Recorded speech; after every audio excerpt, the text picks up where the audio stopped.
The most important animals in the world. இந்த பூமி இயங்குறதுக்கும் அதில் இருக்கிற உயிரினங்கள் வாழ்கிறதுக்கும் ரொம்ப முக்கியமான தேவையாக இருக்கிறது உணவு மற்றும் உணவு சங்கிலி. இந்த உணவு சங்கிலியில் ரொம்ப முக்கியத்துவமாக இருக்கிற அனிமல்ஸை பற்றி தான் நம்ம இந்த வீடியோவில் பார்க்க போகிறோம்.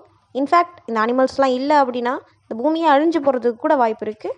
வாங்க என்னென்ன அனிமல்ஸ்னு பார்ப்போமா? அந்த லிஸ்ட்டில் டாப் 10ல் இருக்கிறது சுறா. கடலில் இருக்கிற நிறைய சின்ன சின்ன மீன்களை வேட்டையாடி கடலில் இருக்கிற உயிரினங்களில் கரெக்டான சமநிலையில் பாதுகாத்துட்டு வருது. டாப் 9 தவளைகள். சுற்றுச்சூழலின் ஆரோக்கியத்தின் குறியீடுனே தவளைகளை சொல்லலாம். தவளைகள் அதிகப்படியான பூச்சிகளை வேட்டையாடி பூச்சிகளால் வர பிரச்சனை எல்லாத்தையும் கட்டுப்படுத்துது. டாப் 8 பவளப்பாறைகள்.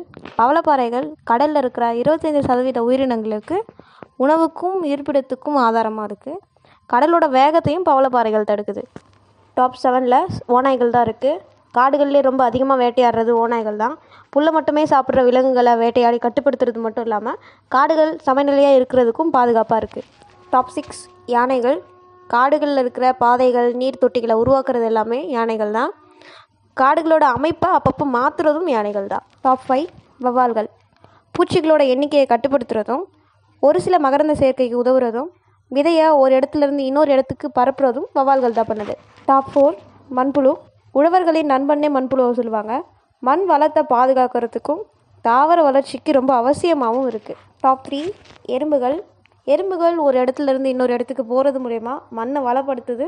இயற்கையாகவே பூச்சிகள் எல்லாத்தையும் கட்டுப்படுத்துது. டாப் 2 பைட்டோபிளான்டிங். நீரில் வாழ்கிற ஒரு வகையான நுண்ணிய பாசிகள் தான் இது. பூமியில் 50%க்கு மேலே ஆக்சிஜனை உற்பத்தி பண்ணுறது இந்த பாசிகள் தான். கடலில் வாழ்கிற மீன்கள் மற்றும் திமிங்கலத்துக்கு முக்கிய உணவாகவும் இருக்குது. கடலோட உணவு சங்கிலியின் அடிப்படைனே பைட்டோபிளான்டிங்கை சொல்லலாம். ஃபைனலாக டாப் 1ல் தேனீக்கள் தான் இருக்குது.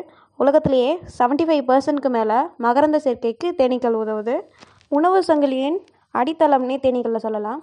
அப்புறம் இந்த மாதிரி இன்ட்ரெஸ்டிங்கான இன்ஃபர்மேஷன்லாம் தெரிஞ்சுக்கிறதுக்கு சேனலை ஃபாலோ பண்ணிக்கோங்க.